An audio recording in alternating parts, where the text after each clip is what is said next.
एक होर चिट्ठी लिखी सी जिस दे विच लिखिया कि जे मेरे सवालों का मेरिया चिट्ठियां का जवाब नहीं देंदे तो राष्ट्रपति शासन लगाउण दी सिफारिश करांगा। ये गवर्नर के वलों इस चिट्ठी के जरिए कहा गया तो उस चिट्ठी का मुख मंत्री जवाब दे सकते हैं। गवर्नर के वलों वार वार इल्जाम लगाए जा रहे हैं कि सरकार दे कोलों वो जो भी जानकारी मंगते हैं उन्होंने कोई जवाब नहीं दिता जाता, जबकि सुप्रीम कोर्ट भी इस मामले के कह चुकी है कि गवर्नर जो कोई इन्फॉर्मेशन सरकार तो चाहते हैं तो इन्फॉर्मेशन संविधान के तहत सरकार को देनी पएगी, लेकिन फिर भी उन्होंने सवालों का उन्होंने चिट्ठियां का कोई जवाब अजे तक नहीं दिता गया। तो हुण गवर्नर ने राष्ट्रपति शासन की चेतावनी तक दे दी है। तो इसे लैके मुख मंत्री अज प्रेस कॉन्फ्रेंस करन जा रहे हैं। पंकज कपाही मेरे सहयोगी जुड़े ने। पंकज की कुछ पूरी जानकारी तुहाडे कोल? देखो काफ़ी अहम ये प्रेस कॉन्फ्रेंस जी मनी जा रही है क्योंकि राजपाल की चिट्ठी तो बाद नज़र अज की प्रेस कॉन्फ्रेंस के उत्ते टिकियां हुई ने कि मुख मंत्री की कुछ इस बाबत स्टेटमेंट देंदे ने। मुख मंत्री का की इस जो कल राजपाल के वलों चिट्ठी लिखी गई, क्योंकि ये पहली चिट्ठी नहीं है, चिट्ठियां का सिलसिला जो लगातार चल रहा है। पहला इन्हां चिट्ठियां नूं मुख मंत्री के वलों काफ़ी लाइटली लिता जा रहा है जो ये कह दिता गया है कि राजपाल के वलों लव लैटर आए ने। इस गल नूं लैके भी इतराज जिहड़ा है वो राजपाल ने ज़ाहिर किया और सवाल पूछे ड्रग्स नूं लैके, सवाल पूछे करप्शन नूं लैके, सवाल पूछे जिहड़ा विधान सभा के सैशन बुलाउण नूं लैके। तां मुख मंत्री इस बाबत जिहड़ा है वो चिट्ठी का जवाब जिहड़ा नहीं दिता और उस तो बाद कल की जिहड़ी चिट्ठी है उसने बहुत वड्डे सवाल जिहड़े ने वो खड़े कर दिते ने कि इस कल की चिट्ठी का मायना की है कि पंजाब वाकई राष्ट्रपति शासन वाले पासे वधना शुरू हो गया है या फिर राजपाल की सिफारिश कर सकते हैं या फिर मुख मंत्री इन्हां चिट्ठियां और इन्हां सारे सवालों के जवाब देंगे। क्योंकि हुण तक आम आदमी पार्टी के वलों जो स्टेटमेंट सामने आ रही सीगियां उस दे विच ये कहा जा रहा सीगा कि जिहड़े भी सूबियां दे विच भाजपा की सरकार नहीं है उन्हां सूबियां नूं डिस्टर्ब किया जाता है राजपाल के जरिए, LG के जरिए लगातार डिस्टर्ब किया जाता है, चाहे दिल्ली हो चाहे पंजाब हो या फिर कांग्रेस शासित सूबे होन। इस गल का जिक्र आम आदमी पार्टी के वलों किया जा रहा सीगा। पिछली जिहड़ी टिप्पणी सीगी राजपाल नूं लैके वो मुख मंत्री की काफ़ी सोच सी। इस गल का जिक्र किया गया सी कि जिहड़ा वह जिहड़े राजपाल ने वो सीनियर ने, बुजुर्ग ने, मैं उन्होंने बारे कुछ नहीं कहना, लेकिन कल की चिट्ठी तो बाद या सीधे तौर पर कहिए कि चेतावनी तो बाद, धमकी तो बाद, उस तो बाद हुण मुख मंत्री की इस प्रेस कॉन्फ्रेंस दे विच की कुछ मुख मंत्री के वलों कहा जाता है इस पूरे घटनाक्रम नूं लैके इसके उत्ते नज़रां जिहड़ियां ने वो टिकियां हुईयां ने। जी जी, शुक्रिया पंकज पूरी जानकारी दे लई। तां अज मुख मंत्री भगवंत मान गवर्नर की इस चिट्ठी का जवाब दे सकते हैं जिस दे विच राष्ट्रपति राज वल नूं इशारा गवर्नर के वलों किया गया है। कहा है कि जे चिट्ठियां का जवाब नहीं देंदे तो फिर राष्ट्रपति दे कोल राष्ट्रपति वल नूं चिट्ठी लिखणगे, राष्ट्रपति नूं इस बाबत लिखणगे। आर्टिकल 356 356 का उन्होंने हवाला दिता है, यानी कि राष्ट्रपति राजपाल नूं इशारा कर दिता है। कल गवर्नर ने चिट्ठी लिख के सीएम नूं राष्ट्रपति शासन लगाउण दी वार्निंग दी।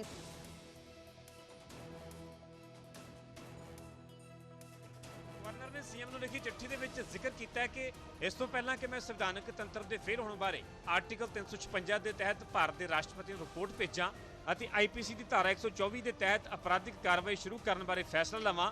मैं तुहाडे तो अपनी उपरोक्त चिट्ठियां तहत लोड़ींदी जानकारी मंगदा हाँ। इस दे नाल ही सूबे च नशीले पदार्थों दी समस्यावां के संबंध में तुहाडे वल्लों की कदम चुके गए ने दी जानकारी दित्ती जावे। अजिहा ना करन ते मेरे कोल कानून और संविधान के मुताबिक कार्रवाई करने तो इलावा कोई भी चारा नहीं बचेगा। तो कल चिट्ठी गवर्नर के वलों लिखी गई सी ते उन्होंने कहा जानकारी फिर तो मंगी है। उन्होंने एक होर चिट्ठी लिखी है तो कहा है कि जो जानकारी नहीं देंदे तो संविधान के मुताबिक कार्रवाई करने तो इलावा मेरे को कोई चारा नहीं बचेगा। आर्टिकल 356 का उन्होंने इस चिट्ठी के विच जिक्र किया है। 356 आर्टिकल का उन्होंने हवाला दिता है और राष्ट्रपति शासन वाल नूं इशारा कर दिता है। की है आर्टिकल 356 ये भी तुहानूं जानकारी दिंदे आ। राष्ट्रपति शासन के नाल आर्टिकल 356 संबंधित है, यानी कि सीधा सीधा इशारा राष्ट्रपति शासन वालों गवर्नर के वलों किया गया है।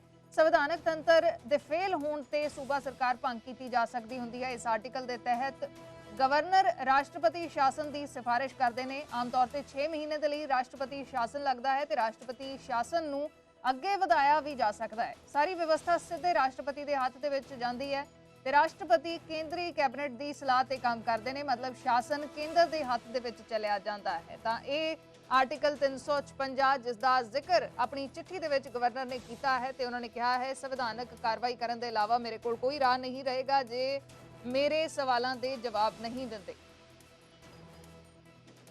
ਤਾਂ ਆਮ ਆਦਮੀ ਪਾਰਟੀ ਗਵਰਨਰ ਤੇ ਬੀਜੇਪੀ ਦੀ ਬੋਲੀ ਬੋਲਣ ਦੇ ਇਲਜ਼ਾਮ ਲਗਾ ਰਹੀ ਹੈ, ਉਧਰ ਵਿਰੋਧੀ ਆਮ आदमी पार्टी ਨੂੰ ਹੀ घेर रहे हैं। पहली बात तो गवर्नर को एक मर्यादा में रहना चाहिए।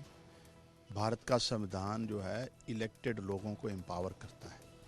पंजाब की सरकार 3 करोड़ लोगों ने अपने मत के अधिकार को यूज़ करते हुए चुनी है और गवर्नर साहब का इस तरीके से धमकाना, वार्न करना और प्रेसिडेंट रूल लगाने की जो धमकी देना है, ये रियल सेंस में जो बीजेपी का एजेंडा है गवर्नर साहब के मुंह पे आ गया है। गवर्नर साहब को मैं कहना चाहता हूँ अगर प्रेसिडेंट रूल लगाना है तो मणिपुर में लगाए भाजपा, जहाँ कत्लेआम हो रहा है, लड़कियों के साथ रेप हो रहे हैं। प्रेसिडेंट रूल लगाना है तो हरियाणा में लगाओ जहाँ लोगों को कम्युनिटियों के नाम पे लड़ाया जा रहा है। पंजाब सरकार कॉन्स्टिट्यूशनल फ्रेमवर्क के अंडर और जो संविधान के उनको ताकत दी उसमें रहकर काम कर रही है। गवर्नर साहब का एक ही एजेंडा है कि भाजपा के जो एंटी जहाँ जहाँ नॉन बीजेपी रूल्ड गवर्नमेंट है वहाँ इलेक्टेड सरकारों को परेशान कैसे करना है, उसी एजेंडे को जो है गवर्नर साहब आगे बढ़ा रहे हैं। गवर्नर साहब को हम वार्न नहीं करना चाहते हैं, आप इस तरीके से चुनी हुई सरकारों के काम में दखलंदाजी ना दें। पहली गवर्नर के नाल तलखी पैदा की जा रही है, संविधानिक संकट खड़ा किया जा रहा और गवर्नर जिहड़े ने वो प्रेजिडेंट ऑफ इंडिया को रिप्रजेंट करते हैं और संविधानिक प्रमुख ने। मैं मुख्यमंत्री जी को यही अपील करांगे कि अपने ये जिहड़ा उन्हां दे नाल टकराव पैदा होया उन्होंने खत्म करन और आपस मिल के स्टेट दीयां समस्यावां दे हल लई चर्चा करन और उन्होंने जो उन्होंने जवाब मंगे आ वो देने। ये डेमोक्रेसी है, कोई डिक्टेटर नहीं है। ठीक है तुसीं मुख्यमंत्री हो, इलैक्टेड हो और तुहाडे कोल बहुमत बहुत ज़्यादा, पर इहदा ये मतलब है कि हंकार हुंदा, वो हंकार नहीं हुंदा, तो नम्रता हुंदी है, नरमाई। और हुण मैं समझदा कि केजरीवाल इस वेले विक्टिम कार्ड खेडण वास्ते पंजाब के मुख्यमंत्री नूं कॉन्स्टिट्यूशन क्राइसिस करने वास्ते मिसगाइड कर रहे।